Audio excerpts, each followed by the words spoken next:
Hey up everyone! So continuing the London Film Festival coverage, today's movie I'm discussing on the channel is the latest film from Edward Berger called Conclave, which is an adaptation of the novel of the same name by Robert Harris. The film is set in the modern day Vatican and the film starts with the death of the Pope. And Cardinal Lawrence, who's played by Ray Fiennes, is tasked with organising the conclave in which all the cardinals from around the world will come together in secrecy to vote for a new pope from behind closed doors. With many candidates vying for this coveted position of religious power, Cardinal Lawrence soon finds himself at the center of a conspiracy which has the potential to shake the very foundations of the church itself. And that's all the plot you need to know. Conclave was definitely one of my most anticipated titles in the LFF lineup this year. I was curious to see how Edward Berger was going to do with a new film following the success of his triumphant remake of All Quiet on the Western Front, which won 7 BAFTAs and 4 Oscars. Thankfully, I'm happy to report that All Quiet wasn't just a fluke. Edward Berger delivers a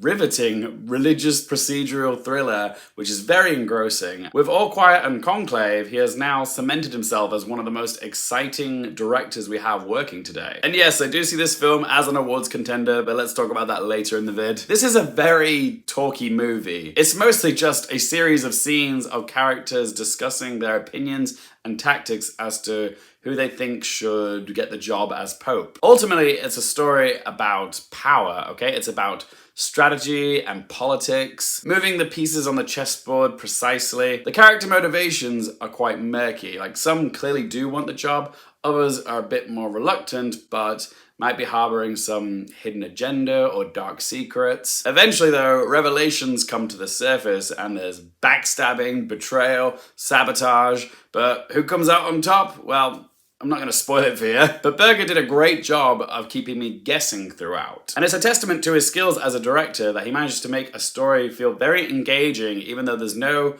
swearing, violence, or nudity in it. When you've got a dialogue-heavy film, you have to keep your audience hooked with interesting visuals and atmosphere, which Berger does tremendously here. Everything about this film just clicks so nicely into place. Thankfully, all the other departments understood the assignment. The editing from Nick Emerson is very precise. It has a flow to it, this film, and he also manages to build and build the tension with each passing scene. The cinematography by Stéphane Fontaine is so pleasing to the eye. Like, this is one of those films where if you just pause it at any random moment, you're guaranteed to have a beautiful still of the film. So many of the compositions of the shots in this film are so thoughtful and gorgeous to look at. In particular, the use of the color red certainly makes it pop in places. And it also subliminally reminds the audience of the theme of power. The score by Walter Berkelman is very string heavy. It kind of feels reminiscent of like a murder mystery whodunit type movie, but it never felt too campy. I thought it fit the tone of the film just beautifully. Also, there were a few times in this where I feel like Edward Berger was kind of relying on the score to tell the audience as to how they're supposed to feel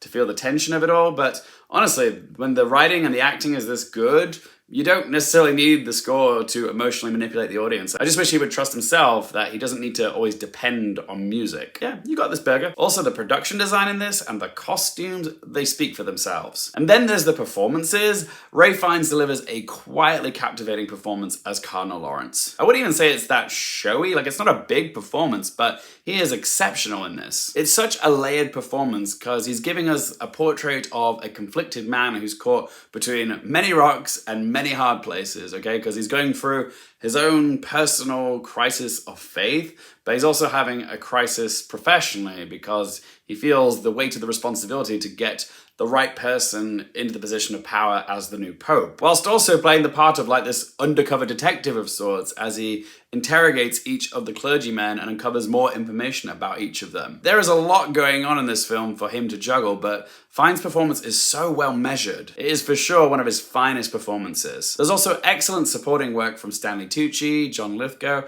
as well as Isabella Rossellini, who has a small but juicy part as this nun who knows more than she lets on. Also, I wasn't expecting this film to be as funny as it was. I was concerned, given its subject matter, that it might take itself a bit too seriously, but humor does come from some unexpected places in this film, like something as simple as watching John Lithgow using an espresso machine, or seeing Sergio Castellito puffing on a vape pen. I don't know why, but watching a priest doing such simple, mundane things like that is funny to me. I think it's just the juxtaposition. As for negatives, I will say I did find some of the pacing of this film was a little baggy in a few spots, just because there's so many exciting, riveting scenes, but there are a couple moments where there were lulls. Also, there is something towards the end of the film which I don't think everyone is going to appreciate. It's one of the revelations about the character, and it's a big swing. I think it did work, because it didn't tank the movie for me. I didn't think it didn't stick the landing with its ending. I just feel like maybe this revelation could have been hinted at more earlier throughout the film. Like maybe there could have been a bit more foreshadowing of this little twist that was to come. But I do think there will be some people that just aren't gonna like it. But apparently this is faithful to the book itself, so I can't criticize it too much for adapting the story the way it was written. Alright then, let's talk Oscars. Yes, Conclave looks set to be a big awards play this year. Brian Rowe from the Awards Contender told me in our collab video that he was seeing the Conclave as a big player, and I have to agree with him. I just didn't want to agree until I saw the movie. But yeah, I do think he's right, because this film exudes excellence in every department. I can actually see Conclave being one of the most nominated films at the 2025 Oscars. The categories where I'm feeling very confident that it will be nominated are Best Picture, Best Director, Best Actor for Ralph Fiennes, Adapted Screenplay, Editing, Cinematography, and Score. And if it were to only get those nominations, that would still be an incredible haul, but I do think there's potential for it to be nominated in a few other categories as well, such as Sound, Production Design, and Costumes. They're the categories where I feel like there's definitely potential for them to be nominated, but I can also see room for them to be snubbed in those categories as well. But I also think it is possible that it could show up in the Supporting Actor and Actress categories, potentially for Stanley Tucci and Isabella Rossellini. I am dying to see Stanley Tucci get another Oscar nomination, okay? It's been forever since he was last nominated. It was, what, The Lovely Bones back in 2010? And he's someone who should have like 4 or 5 Oscar nominations by now. And I do think he could get in for Conclave, because Conclave is gonna get a lot of nominations, period. People are gonna be watching it, and if they're gonna give it a lot of nominations, they might think, oh, Stanley Tucci hasn't been nominated in a while. He's got a good, solid performance in this. It'd be nice to give him his second nomination. As far as his performance goes, it is good, it's solid. I wouldn't call it showy, just like Ralph Fiennes, but there are a couple moments where Stanley Tucci gets some nice meaty dialogue to work with. So yeah, it might just be enough to squeeze him in. But I'm not saying that he's a lock for Best Supporting Actor. I can see him missing. But if Conclave is the Oscar nomination juggernaut that I think it could be, then I could see Stanley Tucci coming along as part of its nominations bundle. And the same goes for Isabella Rossellini, who has never been nominated for an Academy Award. She probably has less dialogue than, say, Stanley Tucci or even John Lithgow, but she is really great in the few scenes that she's got. And there's no denying she does have presence within this film. Like, even when she's not on screen, you can still sort of feel her lingering nearby. But is it enough for a Best Supporting Actress nomination?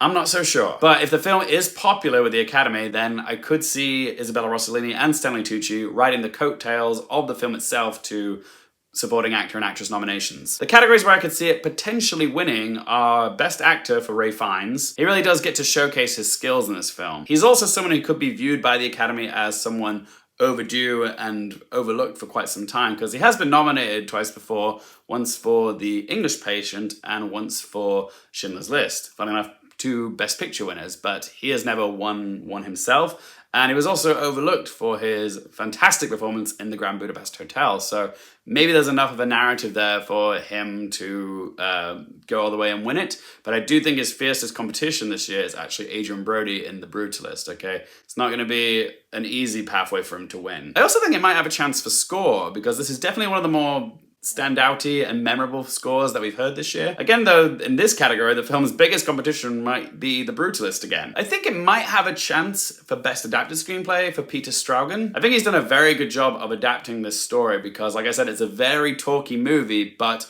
it's not boring. He does a very good job of keeping you intrigued. So that's where I'm currently at with Oscar nominations for Conclave, but what do you guys think? How many noms is Conclave gonna get? Do you think it's a front runner in any particular categories? If so, which ones? Let me know in that comment section down below. All right then, let's ask them 3 questions. Firstly, would I watch this again? Yep, I would happily watch Conclave again, and I think this is a movie I'll definitely be adding to the collection at some point. Question 2, do I recommend it for you guys? I do. If you're a fan of like dialogue-centric thrillers, like say Spotlight, then I think you're gonna really enjoy this. But as for general audiences, I think most people will have a good time watching this, okay? Like, it's just really well made. It's got mystery, it's got thrills, there's a surprising amount of comedy in it, and the performances are great.